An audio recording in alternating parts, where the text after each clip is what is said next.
नमस्कार साथियों, मेरा नाम है शगुन मिश्रा और आप मुझे सुन पा रहे हैं रोजगार विद अंकित चैनल पर। दोस्तों, वीडियो में मैं आगे बढ़ूं उससे पहले मैं आप सभी से विश्वास की उस चरम सीमा को इमेजिन करने के लिए बोलूंगी जिसमें एक स्त्री रोग विशेषज्ञ, एक गायनी हॉस्पिटल में एक गर्भस्थ महिला, जी हाँ प्रेग्नेंट लेडी से कहती है कि मैडम जरा बेड पर लेटिए, कपड़े उतार कर लेटिए, चेक करना है कि बच्चेदानी का मुंह कितना खुला है। मैडम कपड़े उतार कर जरा बेड पर लेटिए, चेक करना है अल्ट्रासाउंड के माध्यम से कि इस गर्भ में शिशु की स्थिति क्या है। मैडम कपड़े उतार कर जरा लेटिए, एक्सटर्नली एग्जामिन करना है। आज लेबर रूम में चलिए, बच्चे की डिलीवरी का समय आ चुका है। और सोचिए वह स्थिति यदि उस महिला को बाद में पता चलता है कि उसके इस नाजुक समय का फायदा उठाया गया है, उसके ऐसे मोमेंट्स की वीडियो बनाकर पॉर्न वीडियोस के माध्यम से पैसा कमाने के लिए मार्केट में बेची गई हैं, टेलीग्राम ग्रुप्स में बेची गई हैं, डिफरेंट पॉर्न वेबसाइट्स पे अपलोड की गई हैं, टेलीग्राम ग्रुप्स में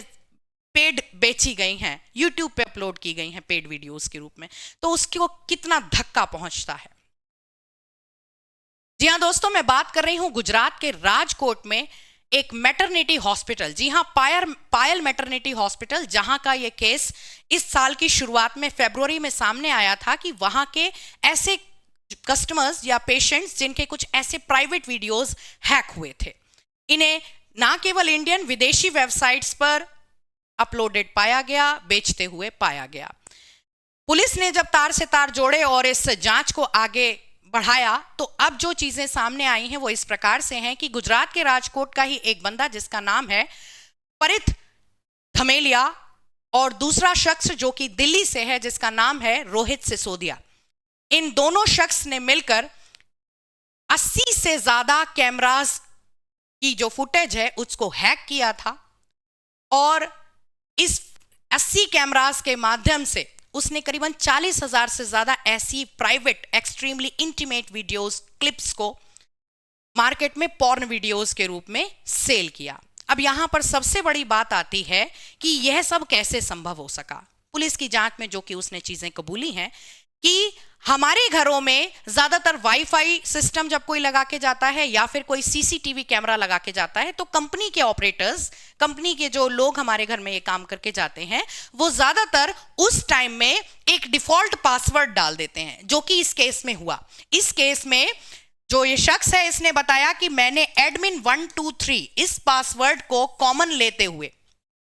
मैच करा, डिफरेंट पासवर्ड डाल के कि कौन सा मैच कर जाएगा। तो एडमिन 123 जो कि एक वेरी कॉमन डिफॉल्ट पासवर्ड है, हमारे घरों में लोग वाईफाई में सीसीटीवी फुटेज में लगा के चले जाते हैं और कहते हैं मैडम इसको बाद में आप चेंज कर लीजिएगा। जिन लोगों ने नहीं चेंज करा उन्होंने उसको ट्रेसिंग में ले लिया गया इस शख्स के द्वारा। तो ये केवल गुजरात में ही नहीं, इस बंदे ने केवल देश के बड़े बड़े शहर, जी हाँ गुजरात, अहमदाबाद, पूना, मुंबई, दिल्ली, ऐसे बड़े शहर में, और ना केवल हॉस्पिटल, गर्ल्स कॉलेजेस, सिनेमा घर, मॉल्स, ऐसे पब्लिक प्लेसेस को शिकार बनाया और इसने करीबन 40,000 से ज्यादा प्राइवेट वीडियोस को पॉर्न वीडियोस के रूप में परोसते हुए 700 रुपए से 4,000 रुपए तक में बेचा। ये केस कहने के लिए तो एक ऐसा केस है जो कि पहले भी कि हाँ पब्लिक प्लेस पर प्राइवेट वीडियोस लीक हो गए, लेकिन इसमें केस में एक जो कि सबसे ज्यादा सतर्क करने वाली चीज है कि हम लोग अपने घर में जब वाईफाई सिस्टम या फिर हम अपने घर में सीसीटीवी कैमरा सिस्टम लेते हैं, क्या हम कभी ये सोचते हैं कि हमने डिफॉल्ट पासवर्ड बदला या नहीं बदला।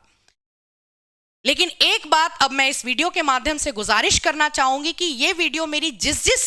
शख्स तक पहुंचे, प्लीज इस माध्यम से आप भी ज्यादा से ज्यादा लोगों को जागरूक करें कि प्लीज अपने घर में पासवर्ड जरूर बदलें, डिफॉल्ट पासवर्ड जरूर बदलें। आप अपनी संस्था में लगा रहे हैं, आप अपना, हो सकता है आपका हॉस्पिटल हो, आपका स्कूल हो, आपकी कोई शॉप हो, आपका मॉल हो, जहां के कस्टमर्स आप पे भरोसा करके और आते हैं, तो कहीं उनके भरोसे को ठेस तो नहीं पहुंच रही। कस्टमर और पब्लिक प्लेस तो छोड़िए, यहां पर हम बात करें तो लोग आजकल अपने पर्सनल घरों में लगाते हैं सीसीटीवी कैमरा। क्यों? क्योंकि हस्बैंड वाइफ पता चला दोनों काम पे जाते हैं, पीछे नैनी बच्चा संभाल रही है, तो नैनी के